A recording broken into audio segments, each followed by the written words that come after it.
I've been a delivery driver for 3 years. I drive for a small local courier service. Nothing glamorous, just small packages, groceries, the occasional urgent delivery. It wasn't a high-paying job, but it gave me the flexibility I liked. No boss breathing down my neck, no rigid hours. I could turn on the radio and get lost in the rhythm of the road, the hum of the engine, the steady beep of the GPS telling me where to go next. Most days were forgettable, but then came the last delivery, the one that changed everything. Started like any other day. I'd woken up early, grabbed a coffee, and headed to the depot. The sky was gray. The forecast called for rain, but that was the usual. I didn't mind the weather. It kept things quiet, kept people off the streets, which meant I could get my deliveries done faster. Around mid-afternoon, I got the call from Marty, my boss. "Jake, I need you to make a delivery for me," he said, his voice more urgent than usual. "It's a special request. Don't ask too many questions. Just get it there and you're done for the day. The address is in the system." I had no reason to think anything was off, but his tone, it wasn't like him to sound so serious. Marty wasn't the kind of guy to worry about small things. He didn't like to be bothered, which made this out of character. But I was tired. I wanted to be done, so I didn't think much of it. The address took me far out of town, about 40 minutes down a stretch of winding rural roads I'd never been on. The kind of roads that weren't well lit and weren't on any tourist maps. I plugged it into my GPS, and my screen blinked back at me. Route confirmed. I followed the instructions, turning off the main highway and onto a narrow, overgrown dirt road. The trees hung low over the path, their branches intertwining like fingers, blocking out the fading light of the late afternoon. The further I went, the more desolate everything felt. After a while, I came upon a clearing, and there in front of me was a house. It wasn't a home, at least not anymore. It looked abandoned. A huge old farmhouse, the paint peeling from the wood, windows boarded up, and the porch sagging under the weight of time. The place looked like it hadn't seen life in decades. My stomach knotted. Something about the house made me uncomfortable. My instincts screamed at me to turn around, but there was a job to do. I had to finish it. I had to deliver the package. I pulled my truck up to the front of the house, the engine sputtering as I came to a stop. For a moment, I just sat there, staring at the house, trying to push the unease away. I glanced at the clock, 5:30 p.m. Not late enough to be dark yet, but the clouds were moving in quickly. The package sat in my passenger seat. It was oddly heavy for its size, a small brown wrap box with no return address. I grabbed it and got out of the truck, the cold air nipping at my skin. My boots crunched on the gravel as I made my way up the rickety stairs of the porch. The door was cracked open. Not a good sign. I knocked once, twice, and then waited. No response. I knocked again, louder this time, the sound echoing off the empty house. Still nothing. The house felt like a grave, silent, heavy, suffocating. I checked the time again, 5:45. I should just leave the package at the door and go. It wasn't my responsibility to deal with whatever was going on in there. But as I turned to walk away, I heard something, a soft shuffle, a faint movement from the inside. My heart skipped a beat. I took a deep breath and knocked once more, and then, just as I was about to turn and leave, the door creaked open, just a crack, revealing a pair of bloodshot eyes. "Are you Jake?" the voice rasped. It sounded hoarse, like it hadn't been used in a long time. Yeah, I said, holding out the box. The person, whoever they were, didn't immediately reach for it. Instead, they stared at the package for what felt like an eternity, their eyes vacant, distant. Then, slowly, they reached out and grabbed it. Their fingers brushed mine briefly, and I felt a chill that had nothing to do with the temperature. "Come in," they said, their voice barely above a whisper. The door opened wider, and I could see a figure standing behind the person who'd answered. A tall man, his face obscured by shadow. He didn't speak, didn't move, he just watched me, his eyes cold and piercing. I didn't want to go inside. My instincts screamed at me to leave, but I couldn't bring myself to just walk away. The air around me felt charged, like something was about to happen, something I could never predict. I stepped inside, feeling like my feet were moving against my own will. Before I could think it through, the door slammed shut behind me. The house was darker on the inside, the air musty with the scent of rot and decay. The walls were bare except for a few faded photographs that seemed too old to belong to anyone in the house. Dust danced in the dim light, and the floorboards creaked under my weight. I was in the living room, but it felt more like a tomb. Where do I leave it? I asked, feeling the silence pressing in on me. The person who had answered the door didn't say anything at first. They just stared at me with those unblinking eyes. Then they pointed towards a door at the far end of the room. "Just put it in there," they said. I walked toward the door, my hand trembling slightly as I turned the knob. The door creaked open slowly, revealing a small, dimly lit room. It was empty, except for a single chair in the center, facing away from me. Tied to the chair was a woman. She looked pale, gaunt, her clothes ragged and torn. Her face was turned towards the wall, but I could hear her breathing, slow, shallow, and labored. My stomach twisted as I stared at her. And then I saw him, the man who had been standing in the shadows. He was behind her now, his hand resting on her shoulder, his grip tight, possessive. He didn't acknowledge me. He just stood there, his eyes focused on the woman, a faint smile playing at the edge of his lips. Something in me snapped. I couldn't take it anymore. I turned to leave, but before I could even make it to the back door, I heard the voice again. "Don't open it," it whispered, louder this time. "Don't open it. Don't leave." I froze, the hair on the back of my neck standing up. The man behind the woman didn't speak. His eyes met mine, cold and empty, and in that moment I realized I'd made a terrible mistake. I slammed my body into the door with full force, knocking it off the rusty hinges. I hopped in my truck and hightailed it out of there. I called the police the next morning once I fully came to my senses, but I was too late. By the time they made it out there, the house was vacant. All they found were the old photos on the wall and a single chair in the main bedroom.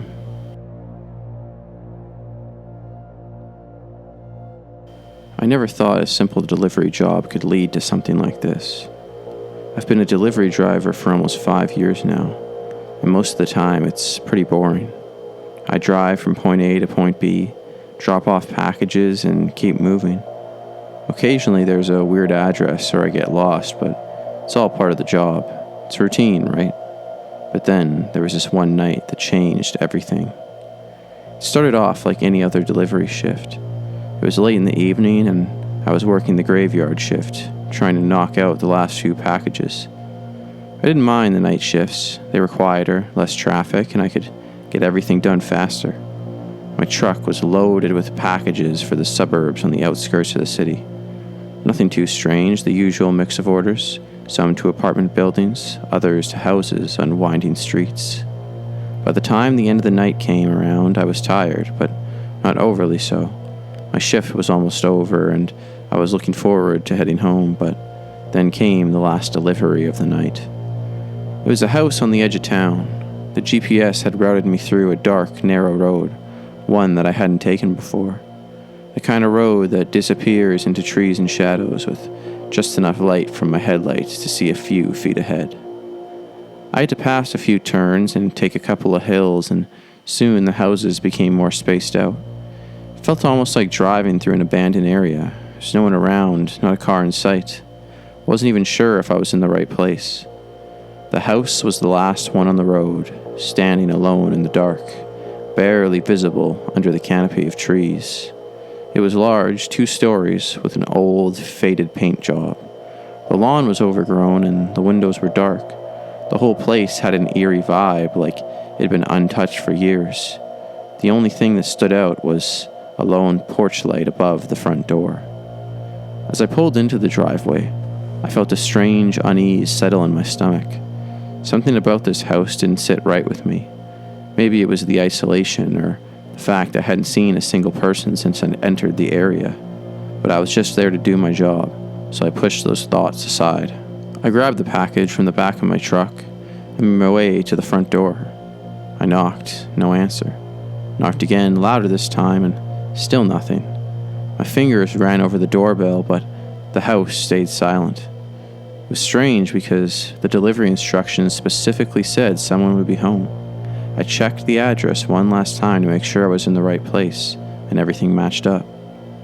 There was no one at home, so I left the package on the porch, took a picture of it, and started heading back to the truck. But that's when things started to feel wrong. I heard it before I saw it. A car, a vehicle speeding down the road, tires screeching as it rounded a bend, coming closer to the house. I froze. At first I thought it might be another delivery driver, but then I realized it was far too late for that. The car didn't slow down as it came barreling toward me. I wasn't sure what was happening, but something told me I needed to get out of there, fast. I quickly jumped into my truck and started the engine, glancing in the rearview mirror as I backed out of the driveway. The car was still speeding toward me, and I wasn't slowing down. The headlights flashed bright in my mirrors, blinding me for a second, and I felt my pulse quicken. I threw the truck in drive and took off, trying to get some distance between me and the car, but it was too late. The vehicle behind me was already too close. I could hear the engine roaring behind me as I sped down the winding road. Whoever this was, they weren't just driving for fun. It was as if they were intentionally following me, pushing me to go faster. I glanced in the mirror again, and that's when I saw it. The car was right on my tail, only a few feet behind. I tried to accelerate, weaving around bends, but the car stayed with me, never slowing down, always inching closer. The road was narrow, barely wide enough for two vehicles, and I had to swerve around fallen branches and rocks that had been washed onto the road from the recent rain. The headlights from the car behind me were blinding, and my heart was hammering in my chest. At one point, I could feel my truck's losing grip on the slick road. I had to keep control or I'd spin out. I looked ahead and saw a sharp curve up ahead, a turn I wasn't sure I'd be able to make at the speed I was going. I slammed my foot on the gas pedal, trying to get more speed, trying to outrun this maniac tailing me. But as I approached the turn, the rearview mirror showed that the car had pulled even closer. I couldn't shake it. The car wasn't just chasing me, it was trying to force me off the road. I tried to make the turn, my hands tight on the wheel, my whole body stiff with fear. The truck swerved, and for a moment, I thought I was going to crash, but I managed to stay on the road, my heart pounding in my throat. As I straightened out, I glanced in the mirror again. Then I saw it. The car was still there, except now, the headlights weren't just blinding me, they were flashing, over and over again, as if they were trying to signal something. My hands shook as I gripped the wheel, my mind racing. The next few minutes were a blur. I kept my foot pressed to the gas, my focus entirely on the road, but the car behind me kept pace. We flew through the winding, narrow road, past trees and cliffs, the car's engine roaring in my ears. My stomach churned as I realized I was running out of road, out of gas at a time. I continued on towards a dead end, an old abandoned road that wasn't even a proper street anymore. It was the only option I had. I turned hard, the truck sliding a little as I tried to avoid hitting a guardrail. The car behind me didn't hesitate. It followed me too. The headlights bore down on me like a predator closing in on its prey. I couldn't outrun it. I couldn't escape it. That's when I made a desperate choice. I slammed on the brakes. The truck jolted to a stop, tires screeching. But before I could even put it in reverse, the car behind me screeched to a halt, just inches away from my bumper. I barely breathed, my hands gripping the steering wheel so tightly, my knuckles turned white. The car sat there for a moment, idling in place. I couldn't see who was in it, just the vague outline of the vehicle. The lights blinded me. I didn't know if they were waiting for me to make a move or if they had something else in mind, but I wasn't going to wait to find out. I threw the truck in reverse, slamming my foot on the gas. The car behind me revved its engine, as if it were preparing to charge, but I didn't care. I backed up as fast as I could, hearing the screeching of tires, the sound of my own truck revving. I don't know how long I backed up, but when I finally found the nerve to look in the mirror again, the car was gone, vanished. I didn't stop until I reached the main road, and when I did, I kept driving. I didn't look back. I didn't even want to think about what had just happened. I don't know who they were or why they were chasing me. I don't know what they wanted, or if they were just some sick person getting off on scaring me. But I'll tell you this, I haven't been out on that road since, and I don't plan on it.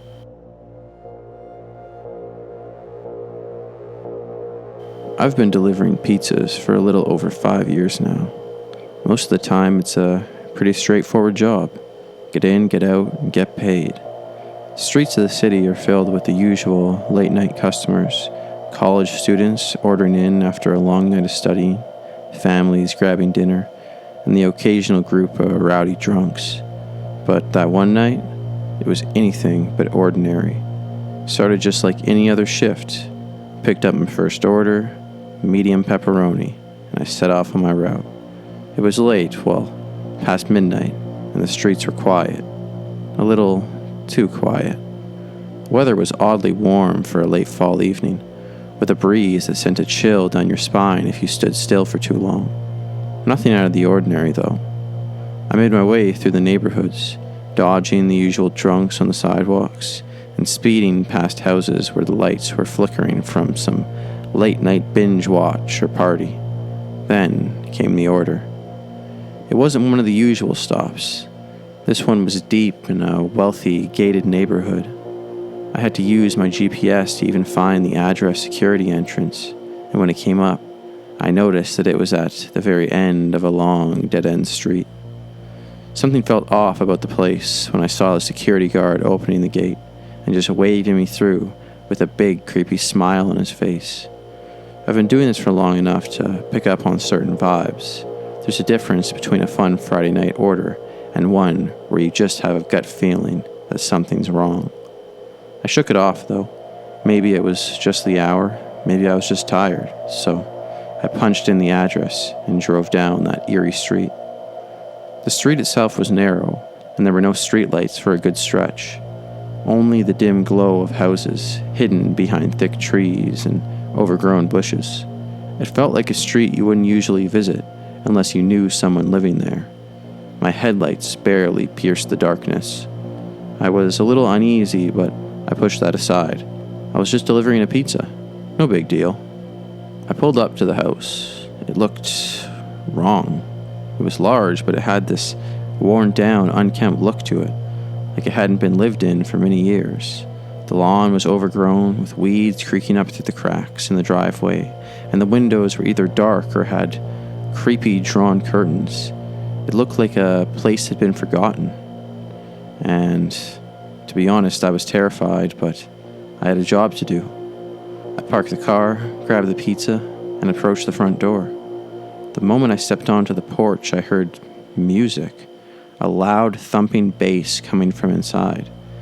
It wasn't typical, like the kind of house you'd expect a party to be at. It just looked old and abandoned, like it had been left to rot, yet the music was so loud, it almost felt like it was vibrating through the walls.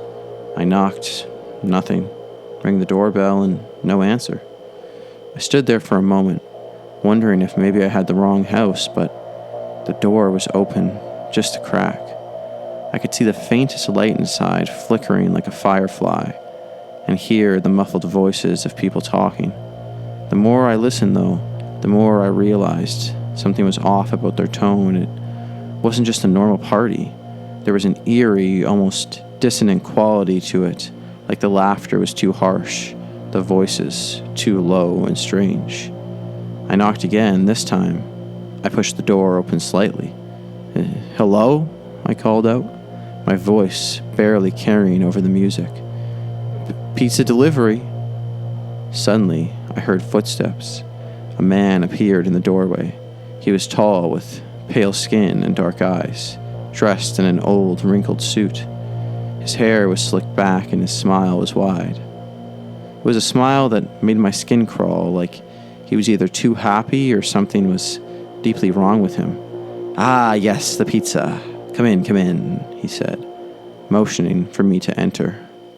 I stood there, frozen for a moment. I wasn't sure why, but something about his invitation felt wrong. It wasn't just the strange house or the eerie way he spoke. It was the way his eyes looked at me. There was something predatory about them, as though he were sizing me up. I'm just dropping this off," I stammered, holding up the pizza box. "No need for me to come in. I'll just leave it here." The man's smile faltered. Just slightly, but enough to make me uneasy. "Oh, no. You must come inside. It's rude not to stay for a while." There was an awkward silence, and then he took a step forward. He was too close, and I could smell something off about him, something sour like old sweat and decay. "I really should get going," I said, trying to back away, but the door suddenly slammed open wider, and I found myself staring into the dim-lit hallway of the house. Behind him, I could see strange shapes moving around like silhouettes of people, but there were no clear faces, just shadowy figures shifting in and out of the corners of my vision. The music got louder, and now that I was looking more carefully, I realized the beat was distorted, like it was playing backwards. It was just unsettling. "Stay a little while," he said again, his voice low and coaxing. "You'll have fun. Everyone's waiting for you." I glanced past him, and that's when I saw the others. There were people standing in the hallway and around the edges of the room, but something was terribly wrong. They were all wearing masks, white, expressionless masks that seemed to reflect the dim light. Some were standing completely still, staring at me, while others were moving in an eerie, jerky way. The whole scene felt like a nightmare. "Really, it's fine," I said, my voice trembling. I wasn't even sure I was speaking out loud anymore, just thinking that I needed to get away. The man didn't say anything else. He simply stepped aside, opening the door wider, and I could see more of the house now. The floor was covered in old, rotting furniture. The walls were adorned with strange paintings. Sheets of paper with scribbled, incoherent symbols and twisted images that made my stomach turn. I wanted to run, I really did, but something held me in place. The air felt heavy, like I was being suffocated. The temperature unnaturally cold despite the warm weather outside. My feet were stuck, as if some unseen force was keeping me anchored to the spot. Come in," the man urged again, his smile widening to an unsettling degree, revealing too many teeth. His hands stretched out toward me, but then, suddenly, a loud bang from the back of the house. The door slammed shut behind me before I even realized what had happened.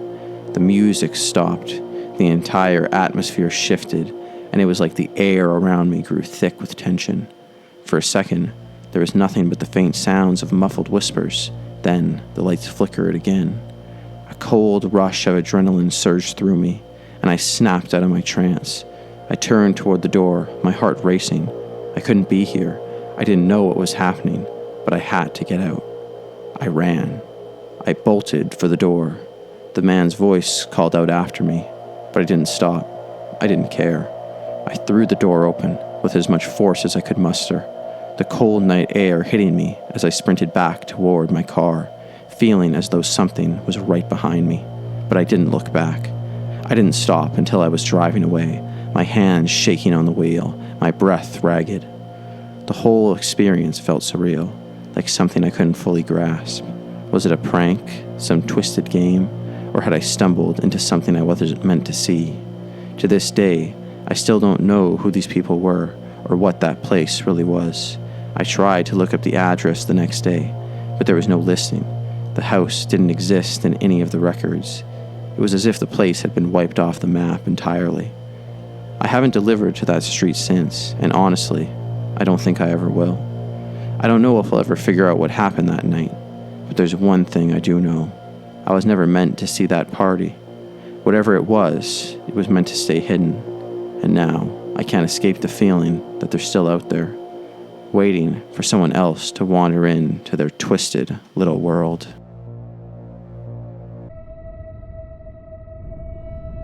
It started like any other day.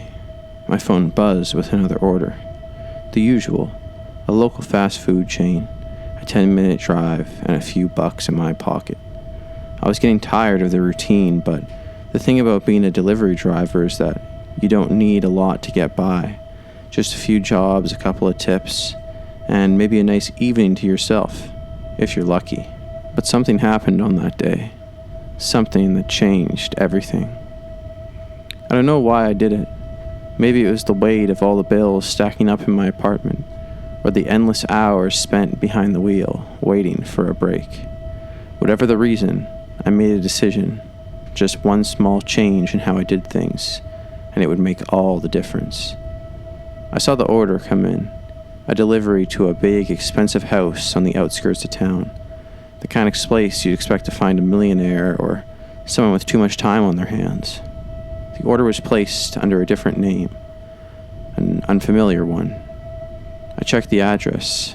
I had delivered to that street before, but this house looked new, still gleaming with a pristine driveway and no signs of wear. Curiosity tugged at me, but I shoved it down. I wasn't paid to think, I was paid to deliver, and I was getting paid a little more than usual for this one, so I figured it'd be worth my time. I grabbed the bags and set off. The house wasn't far, just a few miles past the usual drop-off zone. The road grew quieter as I drove, trees lining the way, and the occasional flash of a house barely visible through the fog. I slowed as I approached the driveway. It was long, winding, and isolated, perfect for someone who didn't want to be disturbed. When I pulled up, I saw a figure standing on the porch. A man, tall with an almost predatory air about him. He didn't wave, didn't smile, just stood there, watching me as I parked and killed the engine. "Delivery," I called out. He nodded, but didn't move. I grabbed the bags and walked toward him, my shoes crunching on the gravel with every step. Something about the whole situation felt off, like I was intruding on something I wasn't ready to see, but I pushed the thought away. "Here you go," I said, handing him the bags. He didn't take them immediately. Instead, he stood there, eyeing me up and down. "You sure this is everything?" he asked, his voice low and casual. "Yeah, it's all there, same as you ordered." He nodded slowly, then glanced over his shoulder, as though making sure no one else was watching. "You know, most people would have walked away after the first delivery," he said, his tone shifting just a little. "But you didn't. It's interesting." I frowned, trying to make sense of what he was getting at. "What are you talking about?" He didn't answer right away. Instead, he finally took the bags from my hands and stepped back into the house, leaving the door wide open. I could feel the cold air rush inside my bones, and for a brief moment, I considered walking away, leaving this all behind. But then something strange happened. The man spoke up again. "I've been watching you, you know. You've been making some interesting choices lately." My heart skipped a beat. I stood frozen with my mind racing. I hadn't told anyone about what I'd been doing, the little scams, the way I'd been pocketing extra tips, rerouting deliveries to fake addresses, skimming off the top for my own benefit. "How would you?" I started, but the words caught in my throat. "I know what you've been doing, kid, and I don't mind it. In fact, I can help you, if you're willing to work with me." I couldn't believe what I was hearing. My pulse quickened, my stomach twisted. I was standing there, frozen in place, staring at this stranger who seemed to know far too much about me. My phone buzzed in my pocket, a new notification from the app, but I ignored it. "Who are you?" I managed to croak out. "I'm someone who's been doing this a lot longer than you," he said, stepping closer. "And if you want to keep your little game going, you're going to need someone who knows how to stay off the radar, how to avoid getting caught." The offer hung in the air like a rotten fruit, tempting but dangerous.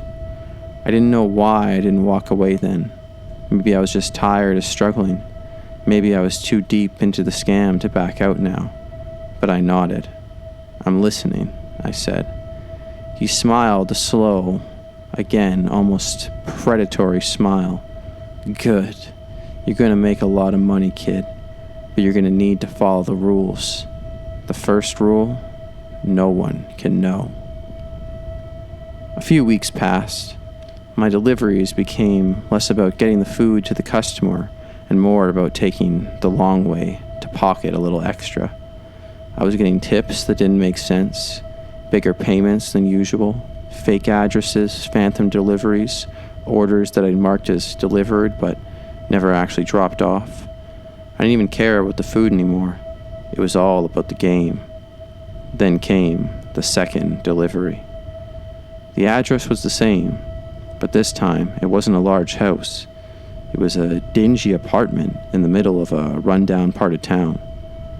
I didn't know what I was supposed to find there, but I figured it was another one of his tests, some way to see if I was ready to go deeper. I parked, got out, and grabbed the bags.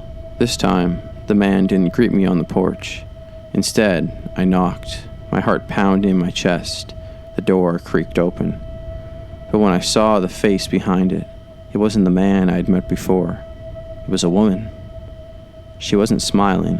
Her eyes were wide, but not in fear. No, it was something else. Something cold. "I've been waiting for you," she said. I froze. There was something wrong with her. Something unsettling. "I'm sorry," I started, my voice wavering. "I have the delivery for..." She cut me off with a sharp gesture, her gaze never leaving mine. "You've been doing this for too long," she said. "We know what you've been up to." And then it clicked. This was part of the game, part of his plan. But what I didn't expect was that they knew everything. The deliveries, the scams, the fake tips. They'd been watching me the whole time. They'd set me up from the beginning. I turned to run, but it was too late. The world around me seemed to close in. The fog, the house, the woman, the man's voice now echoing in my mind. "We know everything about you," he had said, "and now it's time for you to pay the price." I don't know how long I've been sitting here trapped in the dark. My phone buzzes, but I don't pick it up. The screen just glows faintly, a reminder of the life I had before everything fell apart. I should have known better, but there's no turning back now. And every time I close my eyes, I hear that voice, soft and whispering. "You thought you were scamming them, didn't you? But in the end, I was the one being played all along."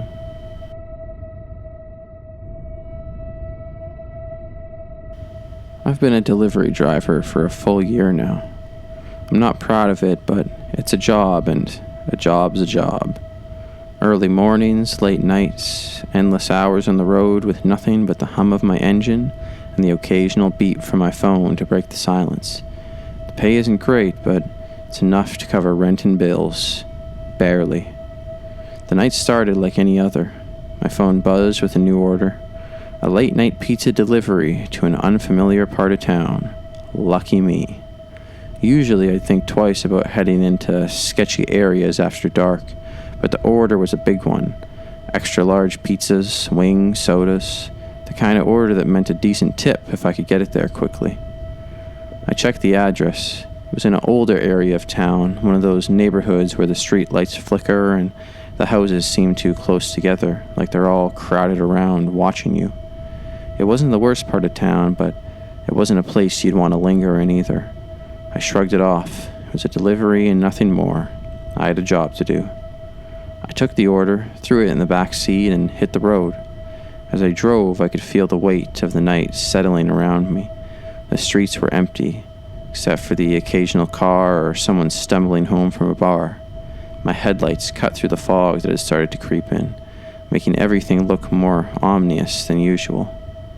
When I pulled up to the address, I felt it, an unsettling tightness in my chest. The house was small but looked well kept, the kind of place someone might live alone in. I got out, grabbing the pizza and the sides. The closer I got, the more the hairs on the back of my neck stood up. I should have turned around right then, but I didn't. I had bills to pay. I knocked on the door. The man who answered didn't look like much. He was tall, lanky, wearing a hoodie and jeans. He had a face I wouldn't remember if I saw it again. Nondescript, unremarkable. But something about the way he looked at me made the air feel thicker. "You ordered a pizza?" I said, holding out the bags. He didn't smile, didn't say a word. He just stepped aside and gestured for me to come in. No need to go inside," I said, my voice tight. "Just hand me the money and I'll be on my way." He didn't move, just kept staring at me. It was like a switch had flipped. The casualness of the whole situation, the routine of a delivery was suddenly gone. My instincts kicked in, but it was too late. "Just come in for a second," he said, his voice almost too calm. I hesitated. Something was off, but I couldn't place it. "I really can't," I said, stepping back a little. "I'm on a schedule." He didn't respond. Instead, he reached into his pocket and pulled something out. A knife, thin, sharp, and gleaming in the dim light. My stomach dropped, and for the first time in a long time, I felt truly afraid. My heart pounded into my chest, and my mind raced, searching for an escape.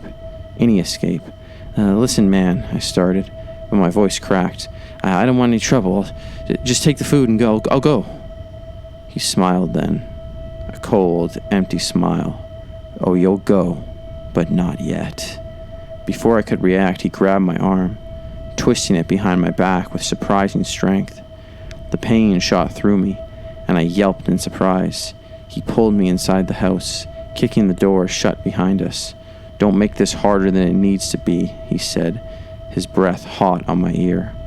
I struggled, trying to break free, but he was too strong. My mind screamed for me to do something, anything, but my body didn't obey.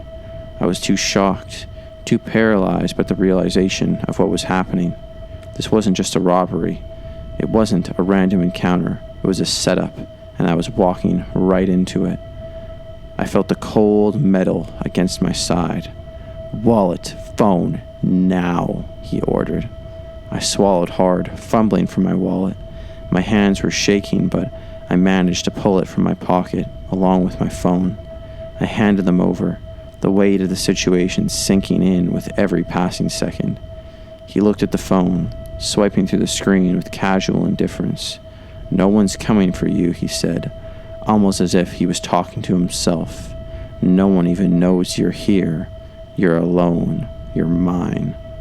The words sent a chill down my spine. Panic started to claw its way into my chest, and I could feel my breathing quicken, becoming shallow. I couldn't think straight. I couldn't move. I was at his mercy. Then, just as quickly as it had started, he let go of me, pushed me back hard, sending me crashing into the wall. "Stay down," he said. "You don't want to make this worse." I hit the ground, the impact knocking the wind out of me. I scrambled to my feet, but I was disoriented, dizzy, and my head was spinning. I heard him moving around behind me, and when I turned, I saw him standing by the door. He still had it in his hand. "Don't try anything," he warned, his eyes narrowing. I didn't answer. I couldn't. My mind was racing, looking for any way out. My heart thudded in my chest as I considered the only option left: the door.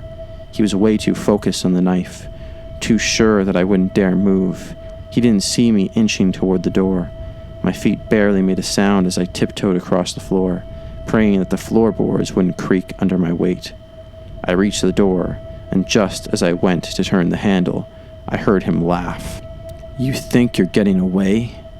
I froze. His voice was closer now, way too close, and then just as I was about to turn, I felt the cold metal tip press against my back. My breath hitched, and for a moment, I thought I was done. "Not so fast," he said, his voice low and menacing. But then, something unexpected happened. The door behind me burst open, and a figure appeared in the doorway. The man's head snapped around, startled, as the figure rushed in. I didn't know who it was at first, but I didn't care. Whoever they were my chance. They lunged at the man, knocking the knife from his hand. It was chaos, a blur of movement. I turned and ran, not looking back, slamming the door behind me. I bolted to my car, got inside, and sped off. Without a second thought, my hands still trembling on the steering wheel. I didn't know who would come to my rescue, but I didn't stick around to find out. All I knew was that I was alive, but I didn't feel safe. I didn't feel anything. As I drove, my mind kept replaying the last few minutes, the fear, the helplessness, the way his words had burrowed under my skin. I don't know who that man was or who came to save me. I don't know why I was picked and how I ever got set up in that situation, but I'm never making a late night delivery to that part of town again. I can't afford to. And every time my phone buzzes with a new order, I feel a small, terrified part of me wondering if I'll ever be safe again.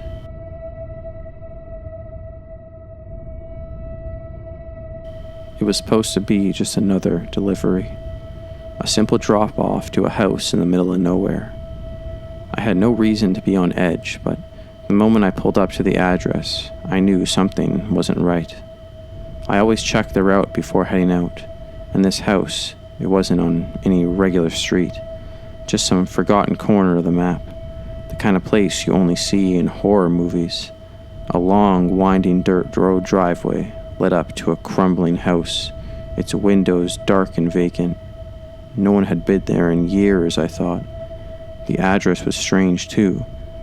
The name was no one I recognized.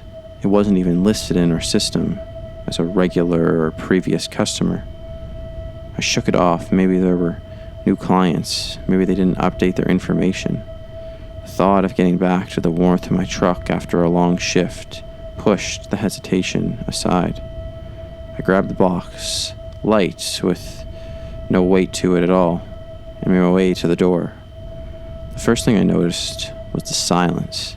Absolute silence, like you could hear a pin drop. No sounds of dogs barking, no distant hum of traffic, just nothing. The distant rustling of trees in the wind. The air felt thick, and it was like I was walking through a dense air. I knocked, no answer. I waited, and no response. My instincts gave me a strong feeling to leave, but something in the pit of my stomach told me to stay. Maybe it was the silence and the eerie emptiness around me, or maybe it was just that strange feeling you get when you think someone's watching you. I knocked again, even louder this time, and finally the door creaked open just a crack. A pair of eyes, cold and vacant, peered from behind the door. For a moment we just stared at each other. The other person didn't speak, just watched me, nervously swaying back and forth. I think I have your package, I said, holding up the box. The person's eyes still didn't leave me. It was almost as if they were trying to decide if they should take it or leave it. Then they stepped back, opening the door fully, without a word. I froze and could feel my heart beating.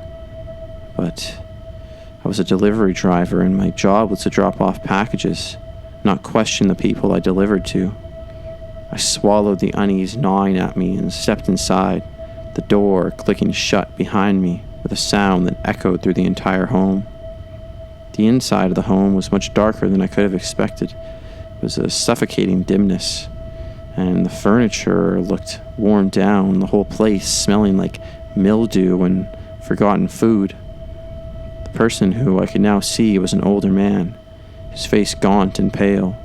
Didn't say anything, simply turned and shuffled into a hallway, leaving me standing awkwardly in the entryway, holding the box like it was some sort of offering. I set it down on a small, rickety table, the only sign of life in the otherwise barren room. As I turned to leave, something caught my eye. A small mirror cracked, hanging crookedly on the wall, and for just a split second, I saw something in the reflection. It was like a figure standing behind me. I whipped around, but there was no one there, just the dim hallway stretching in front of me. I was starting to feel dizzy and could feel my pulse quickening. What was happening here? The man just kept shuffling deeper into the house. Without even thinking, I followed him, unable to shake the feeling that I was being drawn into something very dark. And as I walked further in with him, I noticed strange things, small details that didn't make sense. old photos on the wall, unrecognizable faces, but they all seemed to watch me, their eyes following me wherever I went. I caught up with the man in the living room where he was standing in front of a fireplace, staring into the flames. The silence was oppressive now, and the air felt colder. "Sir?" I asked, trying to keep my voice steady. "Do you need anything else?" He turned slowly with his expressionless face. "You didn't leave," he said, his voice barely a whisper. "What?" "You didn't leave," he repeated, his eyes locked onto mine. "You're not supposed to be here. You never were." I felt my stomach drop. The blood drained from my face. This wasn't just a delivery. This wasn't just some mistake. I was caught in something deeper, something far darker than I could ever begin to understand. Before I could speak, the man reached into his pocket and pulled out a small, faded photograph. He held it out to me, his hand trembling slightly. In the photo was a group of people, smiling, but there was something off. In the background, barely visible, was a figure standing, just like I'd been standing in that same spot. "Who are these people?" I stammered. "You don't know?" The man's voice was almost a hiss now. "They were all supposed to leave, all of them, but they stayed, just like you." I tried to back away, but my legs felt heavy, as though the very air had thickened around me. "Why don't you look?" he said, his voice growing more insistent. "Look closer." I didn't want to look, but I couldn't help it. The photo of the people in it, they were all dead, every single one of them, and I realized with a sickening jolt that the figure in the background, the one that looked so much like me, wasn't me at all. It was someone who had stood in this same house, someone who had delivered the package before me and never left. The darkness closed in. I tried to scream, but no sound came, and as the world around me started to twist, I realized with growing horror that the delivery had never been meant for the house. It had been meant for me.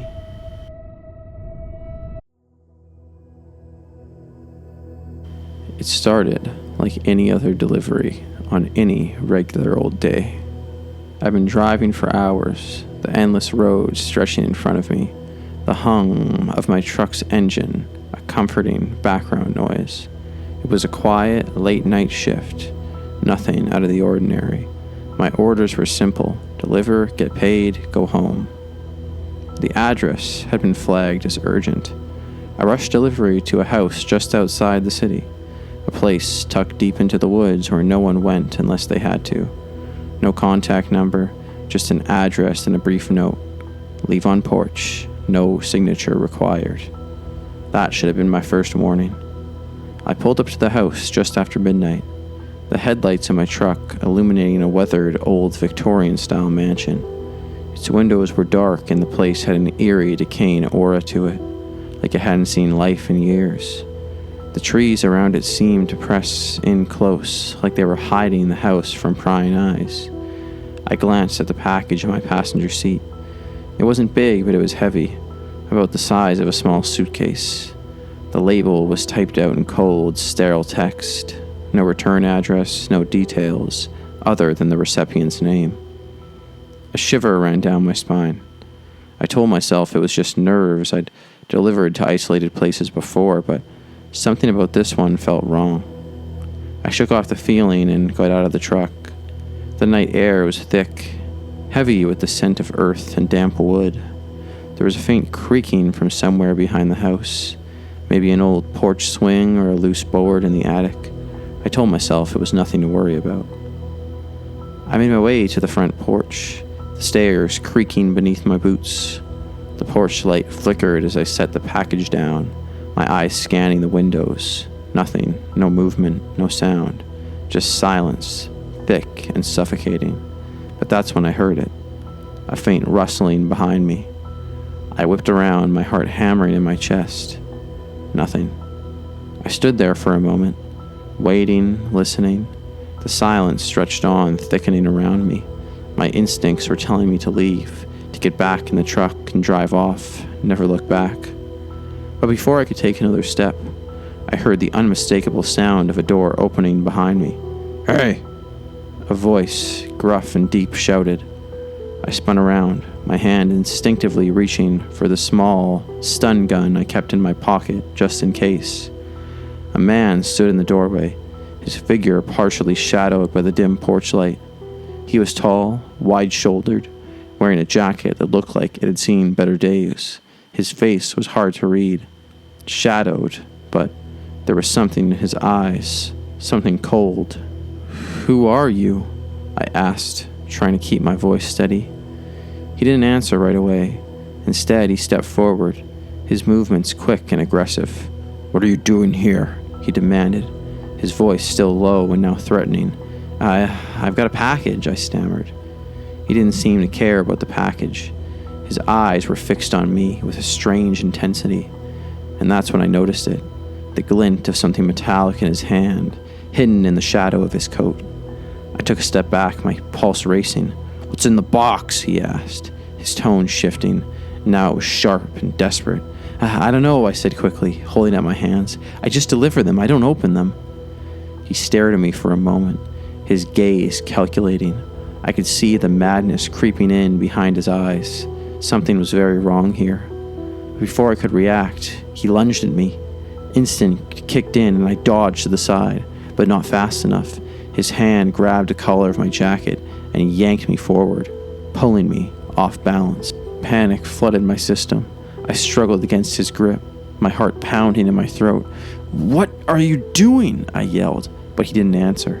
Instead, he shoved me backwards, sending me crashing into the porch railing. The breath was knocked out of me, and before I could recover, he was on top of me. He was choking me. "You don't get to leave," he whispered, his voice low, almost like he was savoring the words. I fought to breathe, trying to push him off, but he was too strong. His eyes never left mine. Wild was something dark and uncontrollable. "Why?" I gasped, my voice trembling. His lips curled into a big twisted grin. "Because you brought it," he said. "You brought it to me. You're part of it now." Suddenly, everything clicked. The package, the rush delivery. He hadn't been waiting for a delivery. He'd been waiting for me. Without thinking, I kicked out with my foot, hitting him in his stomach, hard enough to make him stagger back.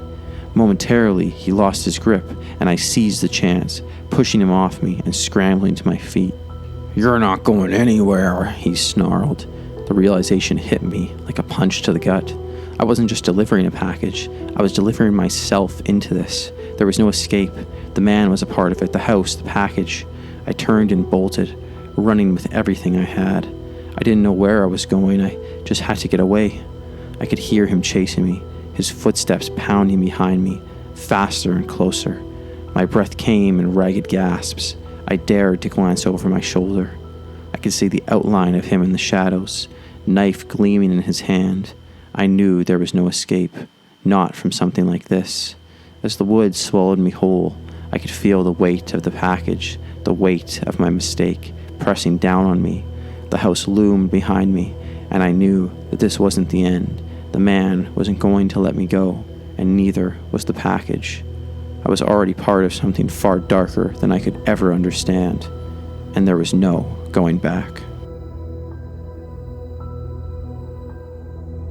It was a cold, rainy night when I got the notification for the last delivery of my shift. The kind of night where the world feels still and almost forgotten. I've been working for the delivery service for a while now, long enough to get used to the odd hours and sometimes bizarre destinations. But this one felt different from the start. I glanced at my phone. Urgent delivery, 3 a.m., Warehouse District. It was well outside my normal route, and the address wasn't somewhere I recognized. I didn't even know that there was a warehouse district in the city. My stomach twisted slightly at the thought, but I couldn't turn it down, not with a tip that was enough to cover my rent for the month. A small voice in my head told me to be cautious, but it was drowned out by the promise of cash. I put the car in gear and started driving, the windshield wipers slicing through the rain as the miles stretched on. The farther I went, the more desolate the streets became. The buildings were run down, the streetlights flickering, in a way that made the whole place feel abandoned. I reached the warehouse district, and I was starting to feel a little uneasy. No cars, no movement, just the sound of the rain tapping against the windows. I pulled up to the address. The building stood there like a hollow shell, an old industrial warehouse, rusted and dark with broken windows and peeling paint. There was no sign, no business name, just the address and an unsettling silence that hung in the air. I parked and turned off the engine. For a moment, I just sat there, staring at the building. Something felt off. I should have just left, but the money, I needed it, and that tip was far too good to pass up. I grabbed the package from the back seat, a plain cardboard box that didn't look like anything special. I checked the address again, still the same. As I stepped out of the car, the rain came down harder, the cold biting into my skin. As I made my way toward the building, the door was locked. I tried knocking, calling out, "Delivery!" No answer. My heart was starting to race now. I felt exposed standing out there alone. No other cars or people around. The whole street felt empty and abandoned. The more I thought about it, the more it felt off. I turned to leave when I heard something behind me. A sound, footsteps, soft but deliberate. I spun around just as someone grabbed my arm and yanked me backward, pulling me towards the warehouse with startling force. Before I could react, a hand covered my mouth. Panic flooded my veins as I struggled, trying to break free, but the grip was too strong. The man, whoever it was pulling me toward the building, dragging me against my will. I kicked, tried to scream, but the hand was firm, suffocating, muffling any sound I could make. My mind raced, and adrenaline flooded the system. This isn't happening. It can't be happening. But it was. I slammed my elbow into his ribs, desperate to free myself, but it didn't even faze him. The man just pulled harder, his voice low and cold in my ear. "Don't make this harder than it needs to be." I felt myself being shoved through the door of the warehouse. The moment I fell inside, the door slammed shut behind me with a deafening bang. The air inside was stale, thick with the scent of mildew and dust. It was dark, the dim light from a single bulb swinging overhead, casting long shadows on the cracked concrete floor. "Who are you?" I gasped, trying to catch my breath, but my voice was barely a whisper, choked with fear. The man didn't answer. He didn't need to. From the shadows, others emerged. I couldn't make out their faces. Everything was too dark, but I could feel their eyes on me, watching. "What do you want?" My voice cracked. I hated how weak I sounded, but I couldn't stop it. My heart hammered in my chest. A tall man stepped forward, his voice calm, almost amused. "We don't want anything from you." Not yet. Before I could process what he meant, they forced me to my knees, hands behind my back. I tried to fight, tried to break free, but the ropes were too tight as they bound my wrists together. Fear gnawed at my insides like a living thing, and I realized with horrifying clarity that I was completely at their mercy. "You were just supposed to make a delivery," the tall man said, "and now you're here with us." My mind was spinning. What did I just walk into? Who were these people? And why had they targeted me, of all people? It didn't make sense. "Please," I gasped, desperation creeping into my voice. "I don't know what you want from me. I'm really just a delivery driver. Please let me go." The man gave me a cold smile, but his eyes didn't match it. "You really think we're going to let you go? Not after you've seen us." I swallowed hard. I had to do something. Anything. Then, just as I was about to lose hope, the sound of footsteps echoed down the hall. Someone was coming. The group of men went still, their attention snapping toward the hallway. I didn't waste a second. The ropes that bound my wrists were tightly knotted. They were just thick, rough twine. With all the adrenaline coursing through me, I twisted my arms, feeling the ropes start to give. I pulled harder, my heart pounding in my chest, and with a sharp tug, the rope snapped. I scrambled to my feet, my mind a whirlwind of fear and survival instinct. I didn't even think. I just ran. I dashed for the door, my breath coming in ragged gasps, my legs weak and unsteady. Behind me, I heard shouting. Someone grabbed for my arm, but I yanked it free, my feet slamming against the cold concrete floor. I could hear them behind me, footsteps pounding, but I didn't dare look back. I reached the exit, my hands shaking as I shoved the door open with everything I had. The rain hit my face like ice as I burst into the night. I ran for my car, fumbling for my keys, my fingers numb from fear, my heart pounding, and every step felt like I was taking myself farther away from the nightmare I had just escaped. I threw myself into the driver's seat, locked the door, and started the engine. I didn't care if they were following me. I didn't care if they were right behind me. I slammed my foot on the gas and sped away, the tires screeching as I tore down the empty streets, the rain blurring the world around me. The road stretched out in front of me, dark and lonely, but I didn't stop. I could never stop. Every part of me screamed to get as far away from that warehouse as possible. I didn't tell anyone what happened that night, but every time I close my eyes, I can still feel that hand on my mouth, hearing the voices in the dark, and I wonder if they're still out there, waiting for my next delivery.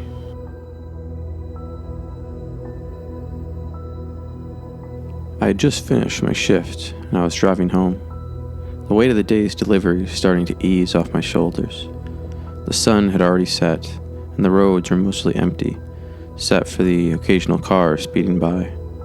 My headlights cut through the darkness, illuminating the cracked pavement and twisted tree branches that lined the road. As I approached a sharp bend, something caught my eye. On the side of the road, near the edge of the trees, I saw a figure. At first, I thought it was just a pile of discarded clothing, but then I noticed movement, a faint rise and fall. It was a person. I slammed my foot on the brake, heart skipping a beat. My mind raced. Should I stop? I've been warned about stopping for strangers, especially out in the middle of nowhere, but something about the scene tugged at me. The person wasn't moving much and didn't look like they were just taking a break. I parked my truck off to the side and just left the engine idling as I looked around. The street was eerily silent, no houses nearby, just a desolate stretch of road and a single figure lying motionless in the grass. I grabbed my phone and called the cops, but failed to connect. Great, no signal out here, I spoke to myself under my breath and stepped out of the truck, my boots crunching on the gravel as I approached the figure. As I got closer, I saw it was a man, mid-30s, scruffy, and wearing a jacket that looked like it had seen better days. His face was pale, and his lips were tinged with a strange bluish look to them. My stomach turned. He didn't look good. "Hey, you okay?" I called out, crouching down next to him. But there was no response. I shook his shoulder gently. Still nothing. Panic began to set in. I tried not to think about the worst-case scenario, but I couldn't help it. He looked like he'd been here for hours, maybe longer. I checked for a pulse, weak, but still there. At least he wasn't dead. That was a small comfort, though it hardly made the situation less terrifying. I debated my options. I could try to flag someone down, but the road was too quiet. The last car I saw had sped by like it was in a race. I was alone out here, with no help in sight. I quickly moved into action, doing what I could. I lifted him slightly, adjusting his position so his airway was open. He groaned softly, his eyes flickering open for a moment. Unfocused. Hey, stay with me," I urged, my voice a little too frantic. He blinked a few times, his mouth opening like he was about to say something, but all that came out was a raspy whisper. "Help, they're coming."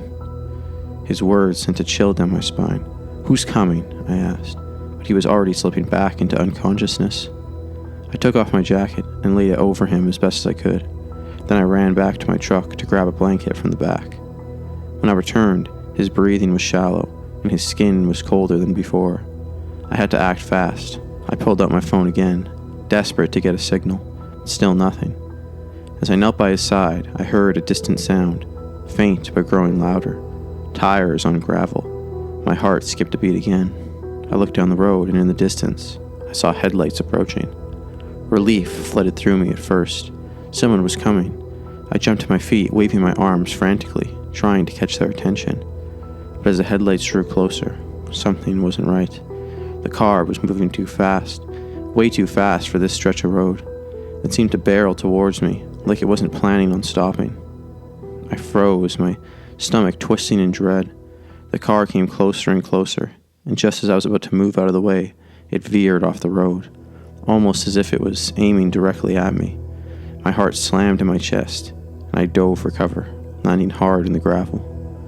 The car screeched to halt just a few feet away. I looked up, heart still racing, and saw the driver's side window roll down. A man, just like the one I was trying to help, stared back at me with wide, hollow eyes.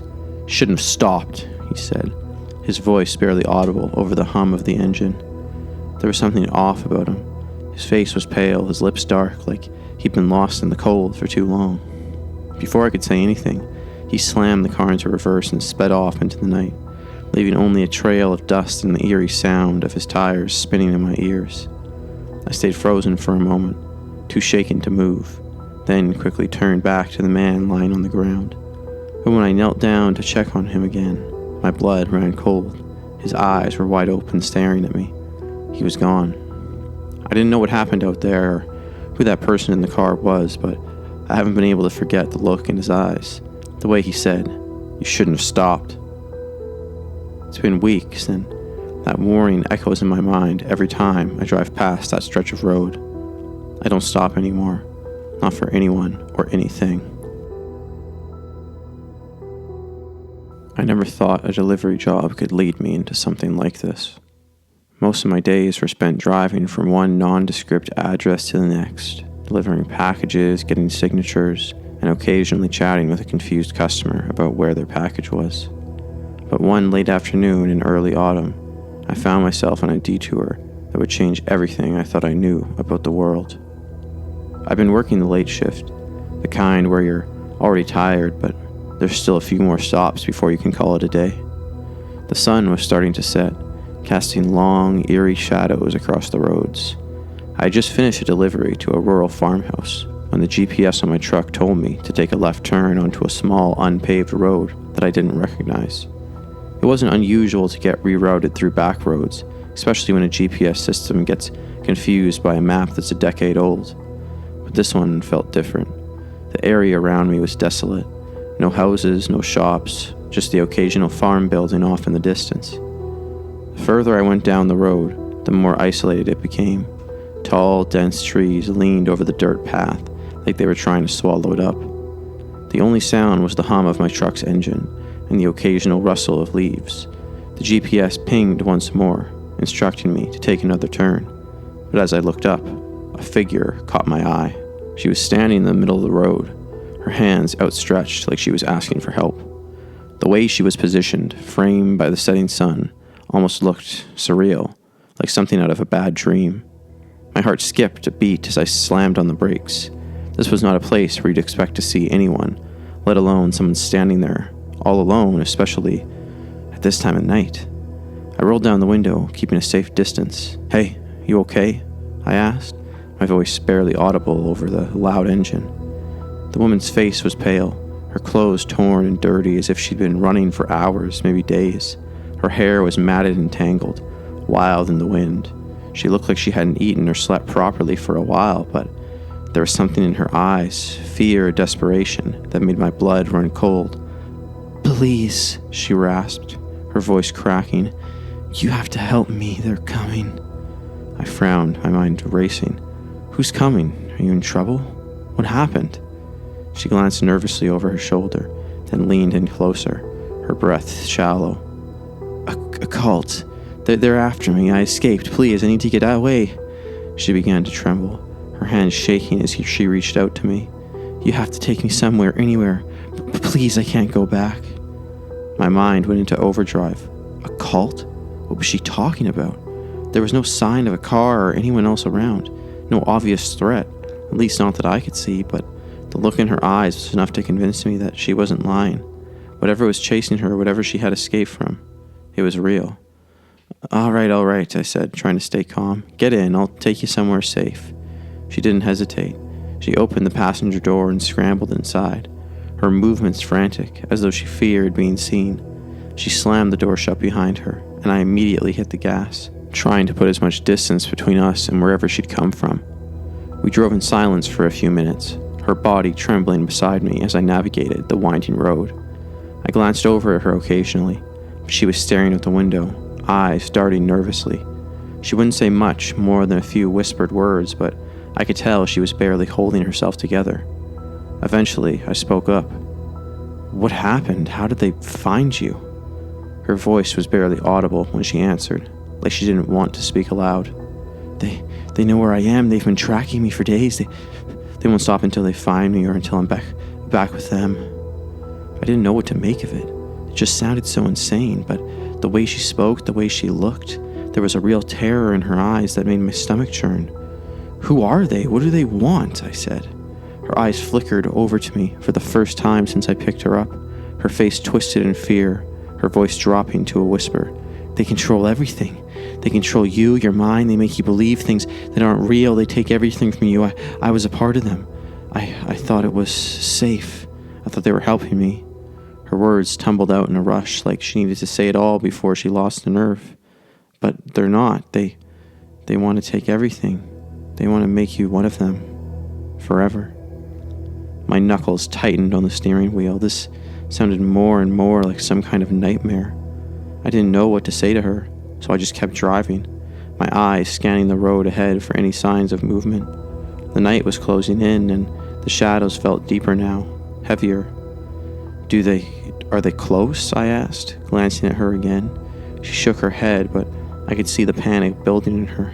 I don't know, but they're everywhere. You see, they'll find me. They always find me." It was then that I noticed something. Just for a split second, a pair of headlights flashing in my rearview mirror. I squinted into the reflection, trying to focus.